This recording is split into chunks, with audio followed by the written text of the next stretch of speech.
Bitcoin is a pyramid scheme. It's bad for the environment. It's only for criminals, and quantum computing will destroy it. And of course, it has no intrinsic value. These are the things that you and I, as Bitcoiners, for the last decade have heard time and time again by these no-coiners that frankly have no idea. Let's watch some clips and debunk this FUD. Let's dive into it.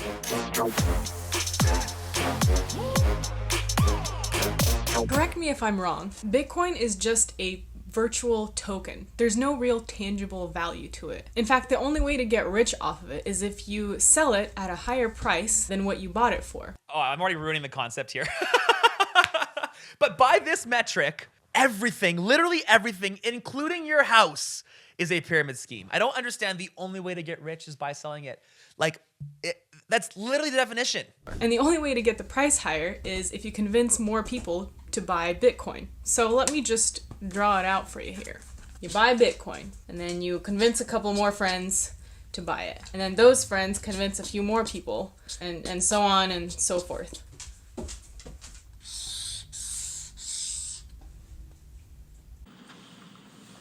I have to go make a call.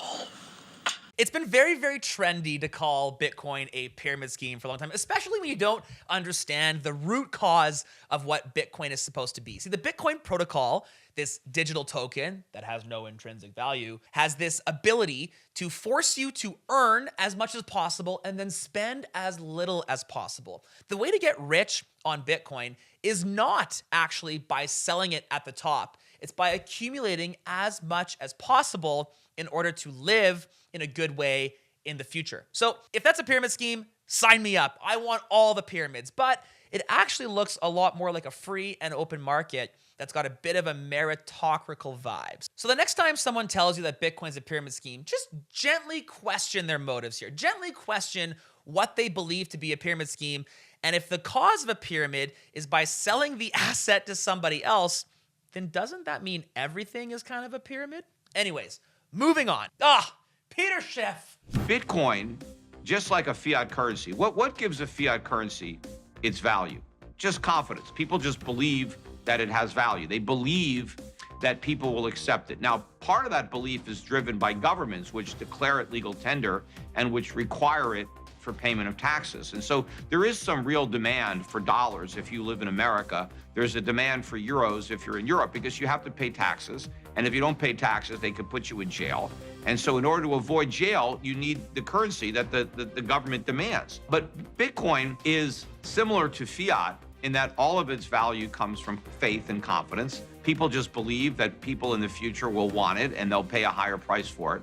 Except there is no legal currency status. There is no government, really, maybe other than El Salvador. I don't know what's going on over there, but there's no government that is accepting tax payments in Bitcoin. So there's no natural demand other than the speculative demand. Yeah, he's arguing on both sides of his mouth here because by that definition, we cannot attribute any value to gold or to oil or to houses, because if you only look at the value of something by whether or not a government is willing to accept it for taxes, literally everything is useless. It blows my mind that the logic leap, the mental gymnastics required to say gold is good, Bitcoin is bad, it just does not, it has never made any sense to me. And so we'll put a pin in this one and move on. I don't think people understand how much energy Bitcoin mining actually consumes. Ooh, I love this one. I love it when people tell me how safe Bitcoin is because of the amount of decentralized power required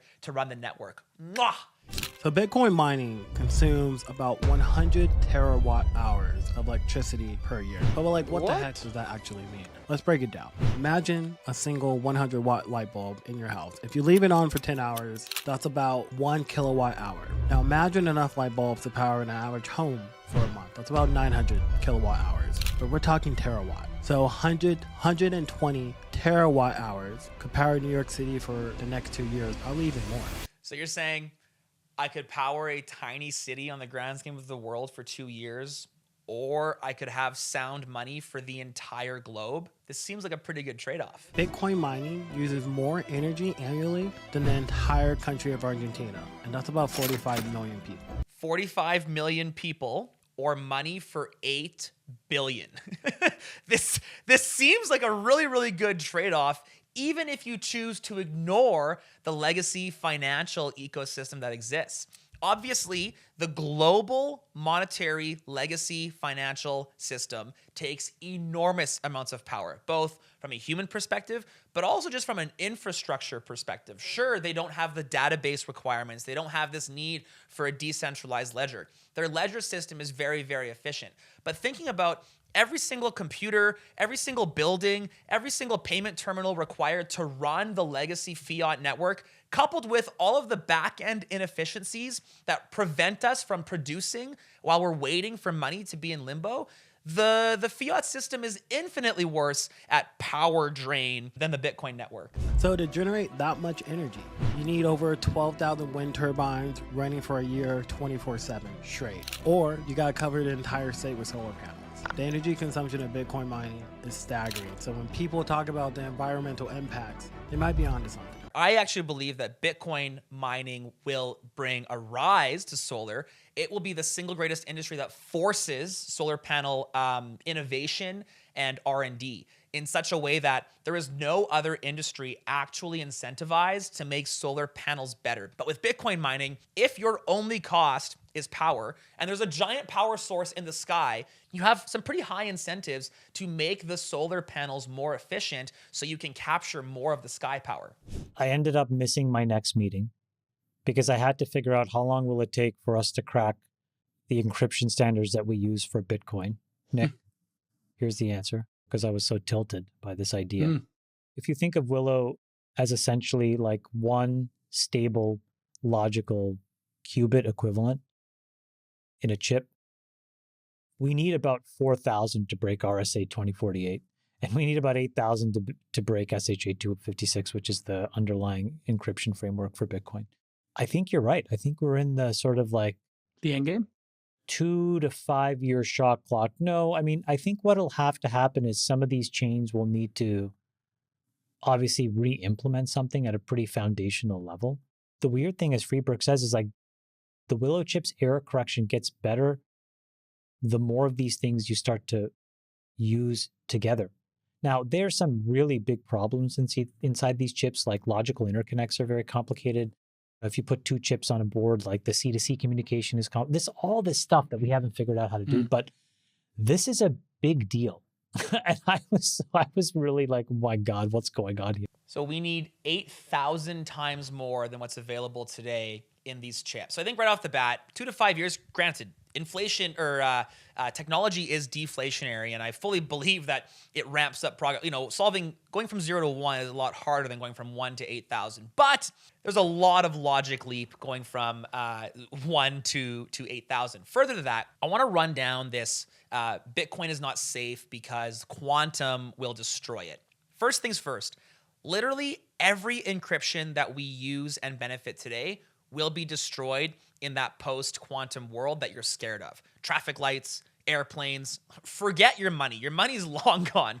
You are not safe with anything other than dirt and food and wood in your house. That's the only things that are not going to be affected, will be only physical value things. And so if you even think about, well, then the answer is gold. Peter Schiff was right the whole time. We should have listened to Mr. Schiff. However, even being able to authenticate gold will require a certain level of encryption to do it at any form of speed that is market dependent. So I think that if you agree that Bitcoin is going to be subject or to the threat of quantum, we have to look at the world as a whole. And when you look at that world as a whole, you realize that Bitcoin is actually the only form of money that can change its encryption protocol. Bitcoin, once again, becomes the safer protocol for your money because it is actually able to change and adapt to a changing environment, unlike any other form of money that we've ever seen. People talk about Bitcoin being a cryptocurrency like the other ones, but they're not really currencies. They're not a unit of account. They're not a scalable means of payment. They're not a stable store of value. They're not a single numeraire. Bitcoin in the past went to 17 down, then to 16. Now it's above 100. You could have another 50% correction. Hang on. Are we saying it's going to go from 17 to 16 and then to 100 and then to 50? So from 17 to 50? on that time frame? That seems like a good spot to put our value still. So it's a speculative asset like meme stocks, SPACs, and others, highly volatile. Many people are going to it, but take El Salvador. They force everybody to use Bitcoin as legal tender. This is actually an interesting one because I was just there. There is zero enforcement behind spending Bitcoin there. In fact, it seems about as voluntary as it is about to become with their new deal with the IMF. You did not have the opportunity to pay in Bitcoin everywhere in El Salvador like the promise. And so I don't think they're forcing people to do it. But granted, it is government subsidized and there is government involvement in Bitcoin. And less than 1% of all transactions are occurring in Bitcoin. So I don't think it's going to ever become a currency, but it's going to be a speculative asset. Speculative asset is where it's going to start. It will and is now transitioning into form of money securement. I think we've got a bit of a history now for Bitcoin, but it also needs to have this this level of security that the Bitcoin protocol promises. But there are layer 2s and other concepts coming that enable Bitcoin to be a payment solution. Obviously, Bitcoin is not a payment solution in 2025. You know, there is going to be a learning curve to get there. Just like, by the way, credit cards are still being deployed in the USA. There are still places that don't take credit cards around the world. And this technology has been here for 20 years and it's centralized. This decentralized protocol that's safer than any other form of money we've ever seen is obviously going to take time. There's over 1,000 merchants globally that accept Bitcoin, and we're still so early. I think that over the next 10 years, we are going to see an immense amount of people working on and innovating within making Bitcoin more of a use of payments. And at the end of the day, you can always leave the spending to the fiat game, spend on a credit card, spend on a card, tap it away, tap, tap, tap, and then pay that off with Bitcoin. I want to understand, and I want some input from you as the audience, what is driving these people to think this way? What is happening in the world that we have a protocol that by all objective means is infinitely better than the money system that we currently have? Why do we reject it? I understand being skeptical, especially in the wake of not having technology, not having the ability, and having a complex financial ecosystem to look at. But why do these people refuse it? And what will it take for them to adopt it? You know, I feel like we've been hearing the same thing for Bitcoin every time it 10x's, oh, Bitcoin's only on par with the US dollar. It'll never work. Bitcoin's only $100. It'll never work. Bitcoin's only $1,000. It'll never work. Bitcoin's only $10,000. It'll never work. And this man said, oh, it's only 100 grand. It'll never work. When will it work? We've literally in one generation watched it go from a concept to 100,000 US dollars. I don't understand the logic behind when these people are going to understand that it does work. And what can you do to bring that adoption forward? How can we, as Bitcoiners, show love and the humility that Bitcoin requires while explaining Bitcoin in that way? What are you drawing back to? What is your base, core principled approach to fundamentally understanding and then explaining Bitcoin to what I will call a pre-Bitcoin maxi? And so with that, I want to hear, what is the best piece of FUD that you've ever heard in your, whether it be online or in your conversations with colleagues or coworkers or your friends, and how did you respond to it? Tell me in the comments down below. As always, if you like this video, if you like diving into Bitcoin topics and topics that we can use to future-proof our lives, subscribe to the channel, like the video, share it with your friends, all that good stuff. But most importantly, stay sovereign.